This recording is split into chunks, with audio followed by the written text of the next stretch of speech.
Hey guys, welcome back to my channel. Thank you guys for all your support. Please continue to comment as I will be giving out, for the 6,000 mark I ended up, I'm going to probably send out 2 decks, so I'm not doing readings. So I may do that again for 7,000, we'll see. But thank you guys for your support, and this is going to be I guess an 18 plus reading. I have these telepathic love sex messages from Angelic Revelation on both the feminine and the masculine side. Last time I did it, I made the filter so or the restrictions so you had to be 18 plus, but this one I'm gonna see what I can do in terms of well, we'll see. All right, so okay, so I haven't flipped over any of these cards. We're just gonna go as we go and see. We've got a few different areas going on here. So first, this is going to be the feminine side. These are sexual, telepathic love, sex messages. So we're gonna have kind of like a conversation, and then we're gonna go through the other cards, all right? So we have, I want you in the worst way, your touch, taste, scent, the feel of your skin next to me. I want all of you to imprint me and merge with me. Okay, so the feminine is feeling an intense desire for the masculine, just basically to consume him, to be as close as possible, to be intertwined as much as possible, to have like a spiritual, sexual soul union with him. She is craving that intimacy, that connectedness. Okay, so let's see the masculine's response to that. I am fantasizing about licking, sucking, and nibbling your rock hard nipples and coming all over your sexy tits.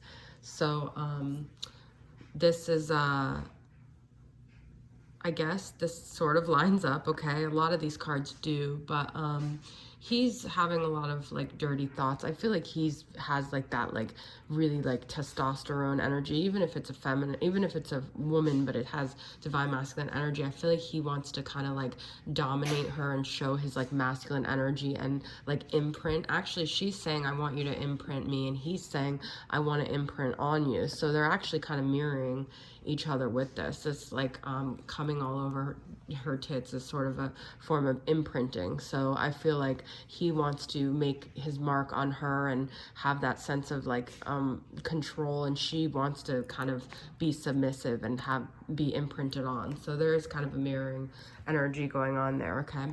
And then we have, last night I dreamt that we were getting hot, high, and oh so wet. We were moaning with pleasure together. You do fancy making my dream a reality. Do you fancy making my dream a reality, baby? This is so cute because she's in the UK, so the fancy thing just is so cute because it's such a British way of speaking. So if you're in the UK, this could really be resonating with you. But she wants to know, you know, does he have the same dreams? Does he still desire her sexually? Is this just all in her head? Is this something that he would eventually even want to make a reality? Or is she just like living in this sexual fantasy where it's just only her alone in that? Okay, so let's see what the masculine has to say. You bring out my strong sexual warrior energy. I just want to rip off your clothes and throw you up against the wall or down on the bed now. There's a lot about him wanting to dominate her, okay? So I almost feel like if she were to come forward and be expressing this, he's like, no, like, I'm in control of this sexual fantasy. Like, this is my fantasy and this is how it's gonna go. And, you know, maybe he senses that the feminine almost wants that for him to take control. And I don't think this is just sexually. I think that she's like wondering, are you gonna ever come forward? And he's saying, I want to actually be that yang to your yin. You know, I want to be that masculine energy for you. I want to show you who's in control and who's boss, okay? And then for her, I can't stop thinking about you, wondering if you are thinking about me too. I feel you inside of me astrally. My temperature rises, my emotions and body explodes with desire. I'm always thinking about all the ways that I want to make love to you. So the feminine is just like, you know, she really feels this connection strongly, and she has this doubt, like, does the masculine feel it too? Like, what is he really thinking? What is he really feeling? Okay. And then he has, this bad boy is feeling postal. I need to post my first class package in your juicy pussy urgently. I do feel there's a sense of urgency here. I'm going to get into what his, like, why he's running, why he's not coming forward. But, you know, he is saying, you know, I want to make this happen. want this to be like right away, you know? So he doesn't want to wait either, right? So let's see the last message from the feminine. Baby, you don't need to spend so many hours in the gym. Just let me work you out good and hard. I will have you breathless and dripping wet. So she feels like, you know, maybe he's like taking his energy elsewhere or trying hard to like get exercise or trying to lose weight, and she's like, we could have fun and I could get you exercising and it would be a more enjoyable thing. You don't have to be so working so hard. But I also feel this is her saying, like, take some time off from your life, take a breather and come to me and I'll take care of you, kind of thing. Like, I feel this is like a lot of the feminine's way. Like, it is sexual, but it's also this way of like emotionally taking care of the masculine here, okay? So let's see what he has to say. Here I am supposed to be working, oh my God, but instead I'm thinking about how I want to fuck your lights out. So it's weird because this is totally like a conversation here where she's like, leave work, leave what you're doing, and he's like, I wish that I could. So he is admitting that he's working, but he's actually thinking about the feminine while he's doing this. So there's definitely a mirroring part of this conversation.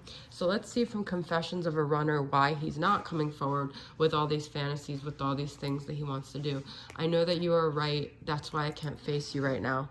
There's something about his ego that still holds him back, which is so sad because he has all these desires, but his freaking ego gets in the way of everything. It's his ego that prevents him from coming forward. He's saying because he doesn't want to admit that he was wrong on something.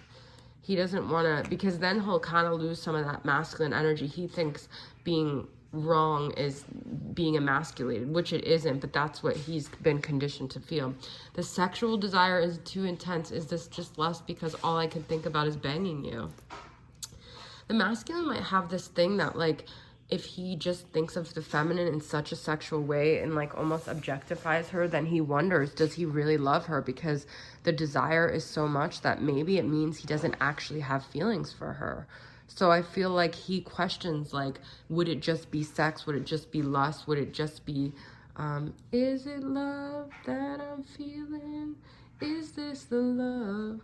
'Cause I've been waiting for, is this real? I can't think of what the name, White Snake, I think. So yeah, he thinks about banging her so much. I also think he feels like he wouldn't be able to get any work done. So let's get some energies from the real deal here. They are hiding from you from their family, okay? So they are maybe hiding you from their other partner, the other people in their life. They're still, this dynamic, their desire for you is still a secret. For some reason, they feel like they have conflicting lives. They want to marry you. So it's like weird because I feel like he thinks it's just lust, but then in his heart of hearts, he actually thinks of the real deal, like the real deal, no pun intended, but he actually does want more. This masculine, like, doubts himself. I feel like he doesn't trust himself because in his heart of hearts, he wants to marry the feminine. They are a total player. So they might feel like if they get married or if they were to commit to you, if they were to be with you, you would take away from this, who they feel they are at the core of it. So they're a player, but they want to marry you. So it's like if they married you, then it would take away from them being a player, and maybe they're not ready to change here yet, okay? I am falling for you more and more every day. I long for the day I can see your face and your incredible smile. I need to hold you in my arms and feel you close to me. I know that your soul is by my side for eternity. I look forward to the day when we can reunite and hold each other tight. This is like echoing everything he said. I just got this really strong feeling that it's like you guys were married in a past life, and you guys are already like soul spouses. You're already like married to each other in a way, but this life, for some reason, some karma on you or some karma for him, he has this karmic energy of being a player that he has to figure out, because the karma can end up being that if he waits too long, his soul spouse is going to marry someone else. And he thinks this is a given because you guys have already been married in a prior life. But what he doesn't understand is there's karmic stuff at play constantly for both of you guys. So he cannot wait forever, okay? So let's see where the feminine's at with my moody moon messages. Adventurous, I just want to explore. That's exactly what I'm saying. Like, the feminine isn't going to wait here forever. She might be overtaken with desire. She might love her masculine. She might feel like this is the love of her life, but the feminine she's a multi-layered human being, and she's here on a mission, and it's not just to be with her masculine. That's a part of her, but there's a strength inside the feminine that wants to explore, that wants to go on adventures, and she's not made in her on a cellular level to just be waiting. So even though this might be her Achilles heel, that she might have this strong intense desire, she might feel she's married, she has so much to give and so much to like explore, that I don't think she's just gonna sit here waiting forever for him. All right, I don't even know if I care anymore. Detached. So she's questioning, you know, like, you've messed with me so much, you've played with me so much. At this point, I don't even know what I feel. I just kind of want to be set free. I want to go explore. I don't really feel, you know, this is who I am, but I'm sort of starting to realize that maybe who I've thought I am is not who I am anymore. Maybe I'm changing, and maybe I can't sit here forever. And what's this final message? Dramatic. I know I'm acting out of character, but I need your love. So I feel that she in the past has been very dramatic, and she's done these dramatic things, and she lowered herself to this level where she wasn't even herself. And maybe she's just getting herself back, and she's tired of, you know, all of that, and she's ready to detach because she doesn't like this version of herself where she's desperately begging someone to let go of their fears and let go of their self-doubt and let go of their insecurities to come to her. I think she's like ready to actually do something dramatic, and maybe it's out of her character to make a sudden move away from the masculine, but maybe she feels like it's time. She needs to detach, she needs to explore, and she's not going to wait here forever. So she loves her masculine, but you know, that's the way we're going to end the reading. So I think it was pretty solid. I hope you guys got a lot out of it, and I'll see you guys next time. All right, bye.